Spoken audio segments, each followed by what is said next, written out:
U.S. ambassador resigns as Biden presidency starts with growing tensions with China over Taiwan. Taiwan may emerge as a significant issue over the coming months and years as aggressive military moves this week over the island have confirmed fears expressed by international security and intelligence experts that it is under threat from Chinese military action, an event that, one way or the other, would fundamentally alter the power dynamics in the region. The U.S. ambassador to Thailand resigned his post last week as the Thai government leader and the head of state welcomed a new U.S. president onto the world stage.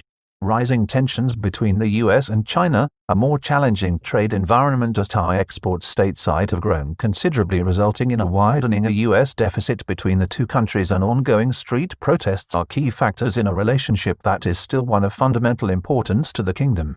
American Ambassador Michael DeSomba, who resigned his post this week as U.S. President Joe Biden, bottom left, took office.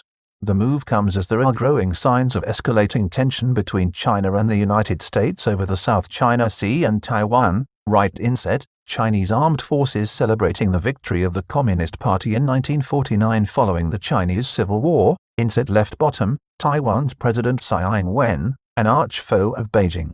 The U.S. ambassador to Thailand took his leave this week after a meeting on Tuesday with Prime Minister Prayut Chan-o-cha. Michael G. DeSomba had only arrived early last year, having been confirmed by the U.S. Senate on the 8th of January 2020 after he was appointed by former U.S. President Donald Trump in July 2019. The former international commercial lawyer, who had extensive experience in Asia, was the first political appointee to the role in 40 years. Deepening business ties between Thailand and the United States was the theme of the U.S. envoy's tenure since his meeting at Government House with the Prime Minister Prayut Chan-o-cha in April 2020. Ambassador DeSomba has been focused on strengthening commercial ties between Thailand and the United States. Not afraid of being robust, DeSomba promised later last year that America was a better friend for Thailand as the standoff between America and Thailand's powerful northern neighbor intensified over the COVID-19 virus, trade, and most significantly for the future, the status of the South China Sea and Taiwan. One of Mr. DeSomba's last public engagements, conducted online because of the current pandemic, was a seminar titled, Select USA, Helping Thai Companies Go Global, which attempted to forge closer links between Thai and U.S. firms. The U.S. ambassador stepped down before the inauguration of Joe Biden as 46th U.S. President in Washington, D.C. on Wednesday. Thai King and PM sent warm letters of congratulations to incoming President Joe Biden last week. Mr. Biden's assumption of power drew warm notes of congratulations both from His Majesty the King and the Prime Minister. The Thai monarch emphasized the deep and long friendships between the kingdom and the United States going back 200 years. Thailand, as a beneficiary of the oldest friendship the United States has with any Asian country spanning some 200 years, as well as a long-standing ally, is steadfast in our commitment to standing by the United States in facing those challenges. We are equally confident that, with your support and guidance, this time-honored partnership can only grow stronger and closer, not only for the benefit of our two countries but also as a meaningful contribution to regional peace and stability, wrote King Ma Vajiralongkorn in a letter addressed to the 46th U.S. President at the White House. Trouble is brewing over Taiwan. Over the weekend, there were clear signs that a crisis may be brewing over Taiwan. Beijing gave the go-ahead for the Chinese Coast Guard to fire on foreign vessels in the South China Sea while a squadron of 6 nuclear-capable bombers and 4 advanced fighters flew into Taiwanese airspace off to the south of the island. This had not happened before and shows aggressive intent.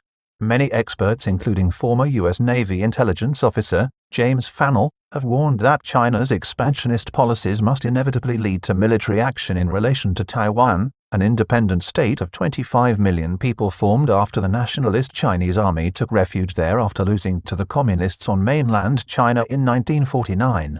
China asserts that the island is a renegade province that must, sooner or later, return to the fold either by peaceful or other means.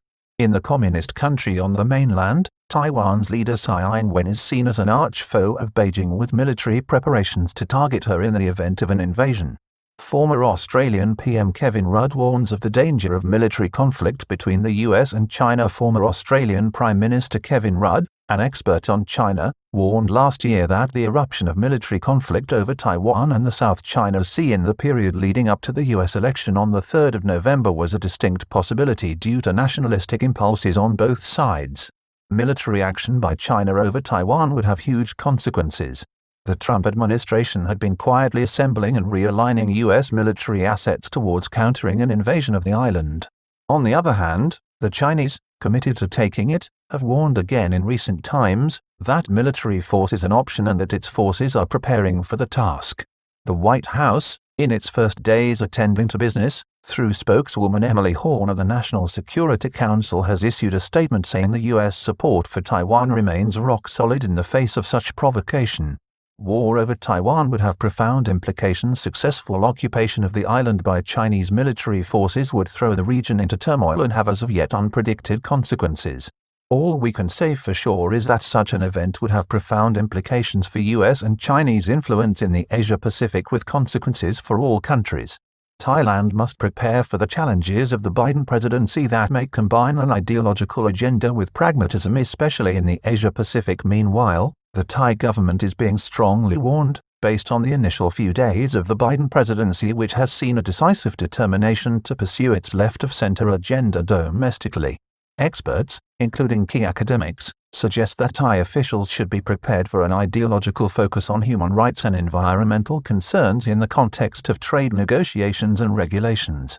At the same time, Thailand's widening trade surplus with the United States as exports have grown, particularly in the latter months of 2020, a key bright spot in the country's tentative recovery, make it a target for U.S. officials.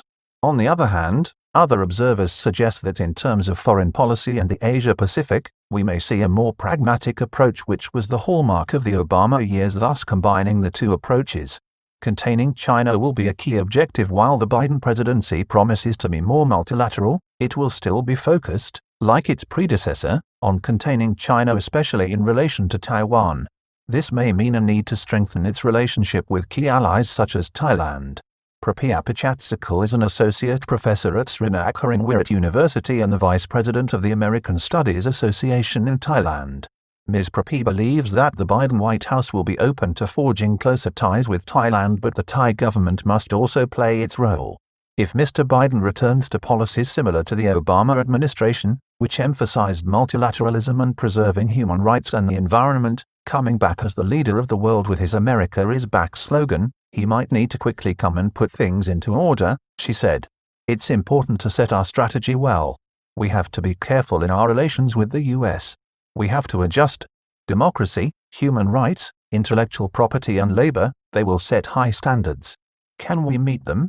A balancing act in Washington and Bangkok. A positive outcome for both countries will require a political balancing act. In Washington, an extremely vocal and powerful left wing of the Democratic Party may pressure the administration to focus on human rights in Thailand and the ongoing student protests, while in Thailand, conservative forces have already become suspicious of the United States, even under Trump.